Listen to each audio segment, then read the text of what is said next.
My name is Anna Levine. I am 42 years old, living in a small town in Oregon, USA.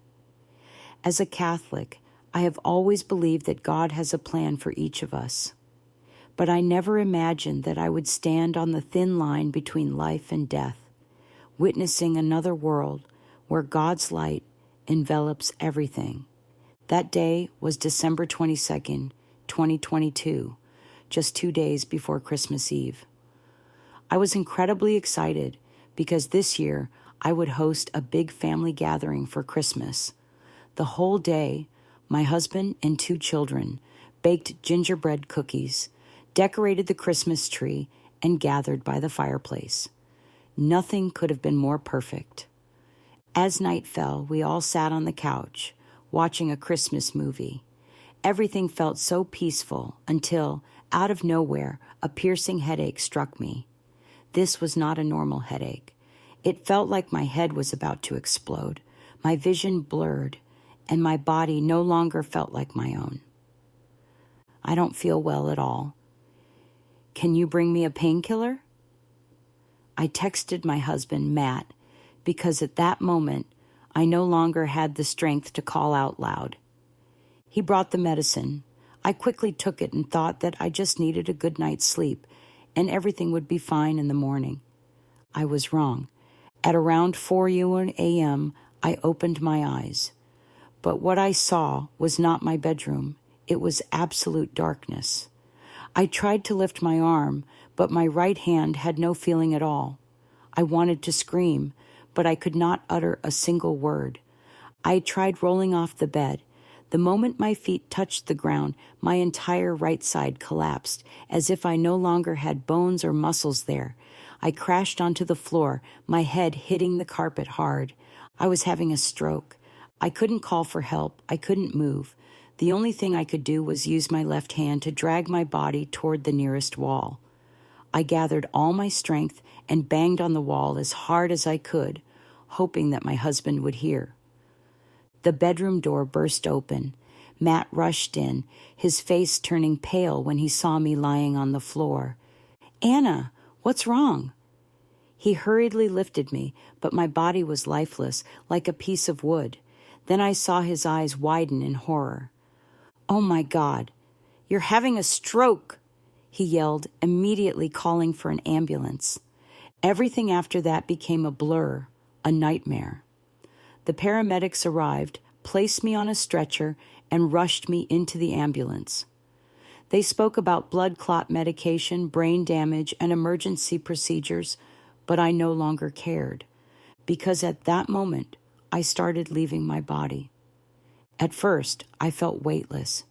Then, suddenly, I was floating upward, separating from my physical form, lying helplessly on the stretcher. I saw Matt crying. I saw the doctors rushing to save me, but none of it seemed important anymore. I turned away, and suddenly, I was no longer in the emergency room. Before me stretched a vast, endless meadow filled with radiant light. There was no sun, yet the light was purer than anything I had ever seen. I stepped barefoot onto the grass, feeling a softness and warmth unlike anything on earth. A gentle breeze carried the fragrance of flowers I had never smelled before. "You have arrived." I turned around. A man stood there radiating a golden divine light. But this was not ordinary light. It enveloped me, filled me, and made me feel the most unconditional love I had ever known. I knew immediately it was God, my Lord. I gasped, falling to my knees.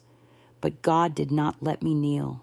He stepped forward, placed his hand on my shoulder, and instantly all my pain disappeared. "Anna, you have a choice. You may stay here or you may return." He lifted his hand, and in an instant my entire life played before my eyes like a film. I saw my childhood, the mistakes I had made, the times I had hurt others. But strangely, I did not feel judged. There was only love. There is no sin that cannot be forgiven. No soul is ever abandoned. but each of us has a purpose. Tears streamed down my face. Then, if I return, what must I do? God smiled, and another vision appeared. I saw myself standing on a stage, sharing this very story with thousands of people. I saw books I had never thought I would write. I saw the eyes of those who had lost faith light up again as they heard my words. The world needs you, Anna. Are you ready? I turned once more, looking at the glowing fields of light. Here there was no pain, no sorrow, only God's love. But deep in my heart, I knew it was not yet my time. I nodded. Yes, Lord, I will return.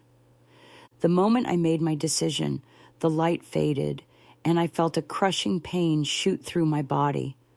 I was back.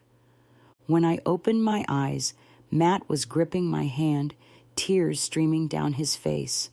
A doctor shouted, "She's awake." I took a deep breath, feeling the weight of my body, something I had never appreciated before. Pain surged through me, as if I had been thrown out of heaven and back into a broken shell. But I was alive. Matt nearly collapsed when he saw me open my eyes. He clutched my hand, his eyes red from exhaustion and relief. "Oh my God, Anna, you came back. I thought I had lost you." I couldn't speak immediately. My throat was dry, but I squeezed his hand gently, letting him know I was still here. Doctors rushed in. One of them stared at me, shocked. "This is unbelievable.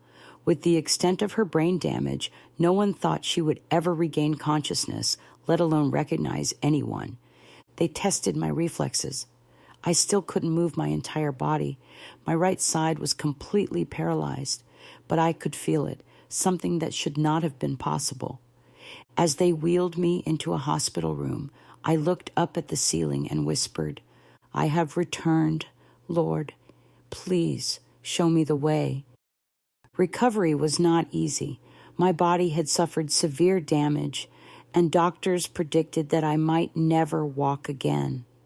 I couldn't eat on my own, I couldn't speak clearly, and every attempt to lift my right hand felt like an unbearable nightmare.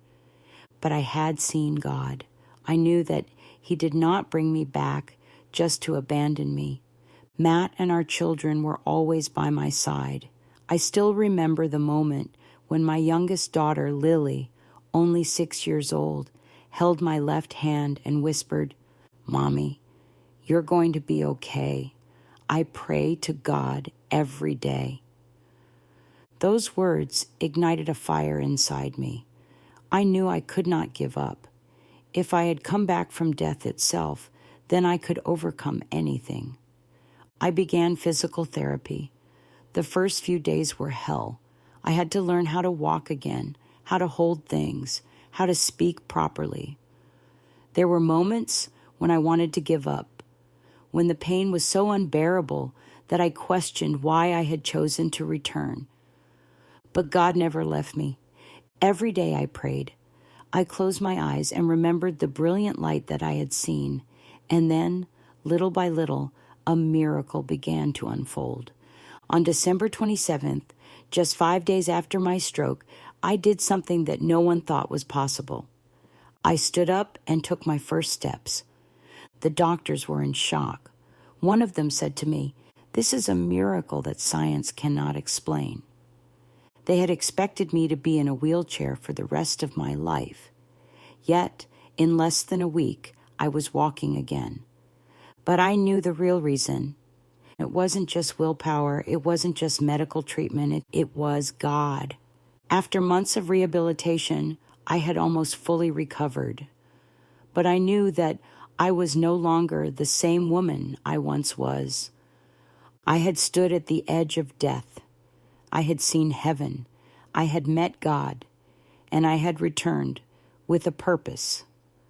I started sharing my story, first with my friends and family, then with my local church community. Over time, I began to write books and stand before thousands of people, telling them about the miracle I had experienced, But it wasn't just a physical miracle, it was a miracle of faith. I told them that God never abandons us. He always gives us a choice. And even in the darkest moments, He is still there, waiting for us to take His hand. And the most important lesson I learned from my experience: there is no punishment in heaven. There is only love.